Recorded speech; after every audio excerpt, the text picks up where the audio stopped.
Hey guys, what's going on? Welcome back to another edition of Lisa Renee TV. If you have not yet subscribed to the channel, what are you waiting for? Make sure to do so today before you leave. Make sure to thumbs up the video if you do like what you see, and to share on all your social media networks that you happen to be on at this time. Hello and welcome back. Happy Sunday. This is a special Sunday because this is the last Sunday of the decade and the last Sunday in 2019. So how about that, huh? We made it. Yes, we made it over, girls and guys. Oh my goodness. Okay. All right. So before we creep into the new year, we're going to get into this video, honey. Okay. So this topic came to me a few days ago. I just want to share a few tips here. Okay, so the thorn in my side, yes. Thorn in my side. So, you ever, just been going through a rough season? I know a lot of us, a lot of you might be in a rough season now. I'm so sorry. I hate that you're in a rough season. And then some of you may have just came out of one. And so you're like, I don't even want to think about the hell that I was in. I'm so sorry to bring it back up to you. But you know what? Having a thorn in your side, which is just a metaphor for just having a rough patch or a rough season, but you know what that is all about. In my life, yes, I've had quite a few rough patches, quite a few rough seasons, but as I look back and reflect, and I realize that it's not necessarily about the fact that you had a rough season, but it's what you got out of that season. So, in my quiet time with the Lord, this is just what he shared with me. So, I'm slide this over here so I can actually read this. Okay, so it's not about the thorn. It's about recognizing that your power lies in God's grace and mercy, and that it's truly sufficient for you. So, you remember, if you read in 2 Corinthians 12, I believe it is. Now, if I'm wrong, please drop it below. But anyway, I believe in 2 Corinthians 12, when Paul was basically pleading with God to, please take this away. Please take this. Basically, he's in pain, and not necessarily physical pain, or maybe he felt it, he felt the emotional pain so bad. I think sometimes when you're in emotional pain, you feel it so badly, you feel it so visceral to the point where it's almost physical, like you do, because depression actually feels, people who are depressed, they feel it physically, it gets to a point where, because you think, well, depression is internal, not external, but if it's hurting you so bad, you're in so much pain, you will start to feel it physically. So I think that Paul was in a situation where he was kind of feeling things physically, physically, metaphysically, and internally, externally, all those things. And he was pleading with God, please take this thorn away. Just take it away, Lord. I can't do it. It kind of takes you back to Jesus, when Jesus was pleading with God to take, the cup away. If this cup can be removed from me, he didn't want to climb on that cross. And can you blame him? I don't want to do this. I'll do it if I have to. He sounds like me too, because that's kind of how I am a lot of times, with anything in life that I kind of hardly want to do. I'm like, I'll do it if I got to, but if I don't have to, I don't want to do it, So he was trying to find a way out too. So it's that thorn, back to that old thorn in your side, because he knew that he was about to embark on a pretty hefty mission and a pretty rough season. So it's not about the thorn, but it's about recognizing that your power lies in God's grace and mercy, and that it is truly sufficient for you, because God told Paul, hey, my grace is sufficient for you. Okay. And that's what God was basically telling Jesus, the same thing, in a sense. Hey, I got you. Okay. You're going to be fine. Even though it don't seem like it, you're going to be okay. Now, the thorn is simply a tool being used at times to get your attention, or to make you realize just how strong you actually are. Life gives us many thorns, but once we stop thinking so hard about them is when we truly triumph over them. In fact, they catapult us to success a lot of times. So a lot of times these thorns, these so-called thorns that are so bad and icky and we don't really want them, they're the reason why we actually succeed. Yeah, if you listen to a lot of biographies on our favorite celebrities, their thorns are the reason why they make it. Like I'm watching on Netflix now, Kevin Hart's biography. I love Kevin Hart. I was watching his biography. And it's really, really intriguing when he talks about his story coming up with, you know, his father being addicted to drugs and, you know, him growing up with his brother and his mom, and they were poor, didn't have a lot of money, grew up in a 1-bedroom apartment. And that's what, you know, his pain, you know, he has a series, Laugh at My Pain, you know, a comedy series, but that's literally what he had to do. And that is how God brought him out of where he was and how he got to where he is today. So the thorn in his side is what was like his inspiration and for his career, basically. So, all right, so go figure, right? Amazing, you know, and it will be the same way for a lot of you. It definitely will be the same way for a lot of us, you know. So, and some of you are experiencing that now. If you haven't already, then you will. So for me, one of my thorns, I've had a few, but one of my thorns was bullying when I was in school, like when I was in high school and grammar school. Not so much in college, but because in college you really don't get, some people get bullied, but it's kind of non-existent because everybody's grown and you come into your own, so nobody's really bullying, but people are more interested in getting to know you for who you are. So the little things that you got bullied for when you were younger, those things are cool now, and people like that you're quirky and silly and weird and you dress funny and you walk funny and whatever. You know, people like that about you. Like, hey, I like you. You're really awesome, you know. But when you're in high school, in grammar school, I mean, pretty much everybody's an a-hole, pure a-hole, you know, because yeah, I said it, you know, because, you know, they're insecure with their own selves and they are not quite comfortable who they are, but who is? I mean, everybody's kind of going through a rough time. You're going through puberty and adolescence, and it's kind of rough. It's a hard journey, but instead of kind of being supportive of each other and trying to make this journey a little less tedious, not all kids, but some kids feel like, let me give you hell, and that's how I'm going to feel heaven. If I give you hell, if I make you feel inferior, then I'll feel superior, you know.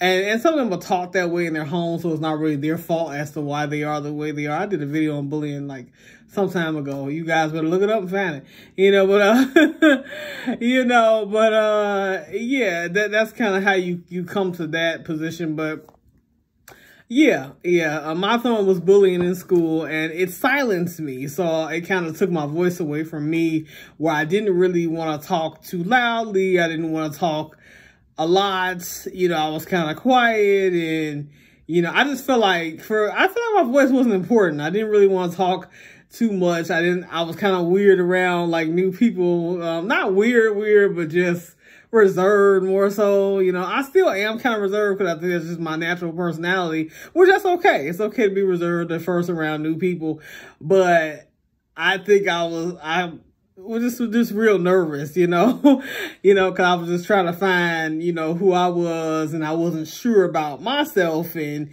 how I would be received. So I didn't really want to speak a whole lot. I didn't really know how to, you know, mesh well with new people. I said, I don't know if I'm going to be treated the same way that I've been getting treated. It's going to be different. I don't know.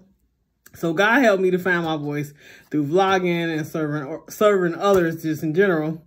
So our relationship made me stronger, and I noticed that similar situations would occur constantly for me with bullying scenarios, and I had to react a certain way to show the universe, okay, I learned my lesson for this season, so I could safely move on.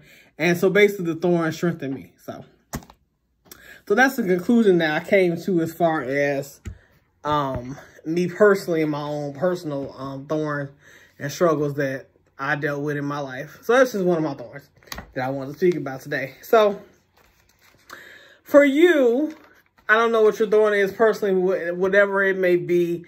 I want to say just allow your thorns to strengthen you. It hurts. I know it hurts. I'm sorry it hurts. I want to hug you because I know like it hurts so badly. It's uncomfortable. but it's there as a growing tool. That's all it is.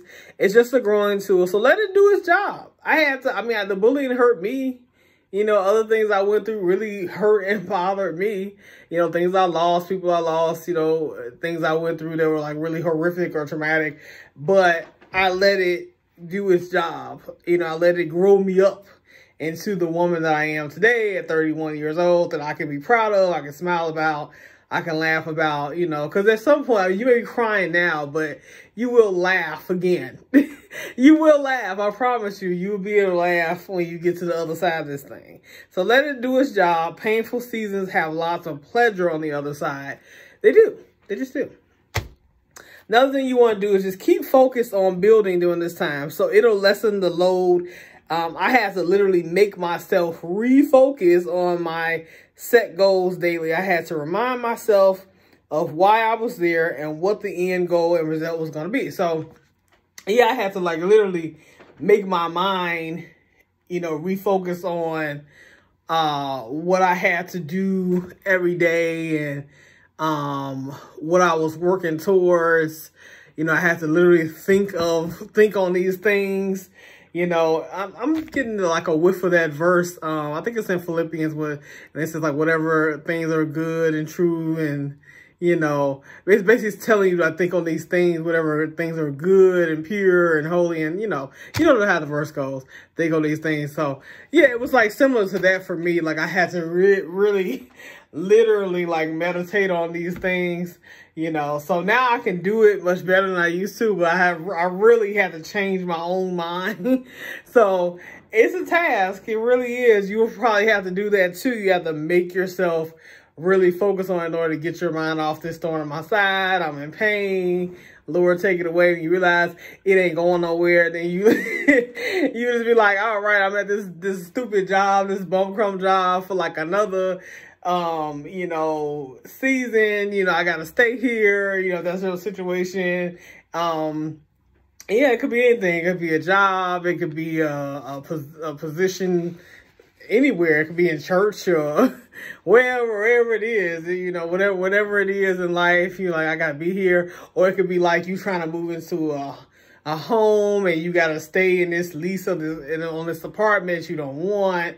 You gotta stay in this area, this neighborhood you don't want to be in for like 6 more months or whatever it is, a year, you know, just till things settle in. And hey, do it. Just, you know, just keep focusing on where you're going, because you know where you're going, you know what you have to do. So all you have to do is just keep like refocus. It's not even focus anymore. It's refocusing, refocusing on what it is that you have to do every day and what the end goal is going to be. And then also, you know, have a good support system around you too. That just came to me. Have a good support system around you too. Talk to a friend, a family member about how you feel. And just be honest with yourself. Like, if you allow the pain to be felt. Like, if you're really in a lot of pain, you are hurting, you know, you are feeling depressed. Like, don't let yourself go into a deep, dark depression. Definitely tell, you know, people around you so that, you know, this season, you know, it's a darker gray season of your life. It doesn't have to be the worst season of your life, you know, like honestly, it doesn't have to be. So definitely keep that support system up. And then lastly, I would just say, just trust God during the rough patches that you're going to have in the season. And just know that he's there, even when it seems like he's silent. Some people say, well, I prayed, but I'm not really hearing anything. Usually if God is silent, it means like he's just working some things out for you. He's working in the background, but he hears you and he answers you in all different kind of ways. Sometimes you have to be open to how God speaks to you. I've learned that too. Like, you have to be very open because you have no idea how he's going to respond to you. It could be through another person, like a total stranger you never met before. It can be through like somebody at your church, a friend of yours, somebody on your job. It could just be through like a sudden spiritual click that you just feel on the inside. So it's like a sudden inspiration. You're like, I've never had this idea before. Like, where did this come from? You know? So just kind of be open to how he's going to speak to you, because it's possible. I mean, God answers all prayers. He does. And so he could have like answered your prayer like Ben answered it, but it's just you kind of were a little closed off because you were just kind of so in pain, you know, and like maybe a little angry too, and so you kind of didn't really hear. So it's okay. It's okay. He'll answer again, so no worries on that one. So definitely just keep trusting God through the process. And before I get out of here, I'm just going to leave you with one of my favorite verses. You guys have probably heard this one from me before. You're going to hear it again because I think you need to. So this is Jeremiah 29:11. And my pastor just said this one today. For I know the plans I have for you, declares the Lord. Plans to prosper you and not to harm you. Plans to give you hope and a future. I love that one. It's just so self-explanatory of God's love for you. He's just sharing his love for you. He's just letting you know, like, hey, I love you to death. I have an awesome plan for your life, an awesome plan for your future, and I am working on your behalf. So he literally is answering you right there. If you just read that verse, like he's just answering you right there, just letting you know, yeah, I'm working on it. I got you, okay? Like, stop panicking. Do not panicking. Definitely keep your hope up and keep your faith up. And you guys have a beautiful New Year's, and I will see you in 2020. And remember, before I go, if you have not purchased a copy of Long Way to Love, I'm going to leave the links below. And you guys have a great rest of your Sunday. I'll see you in 2020, boo. Bye.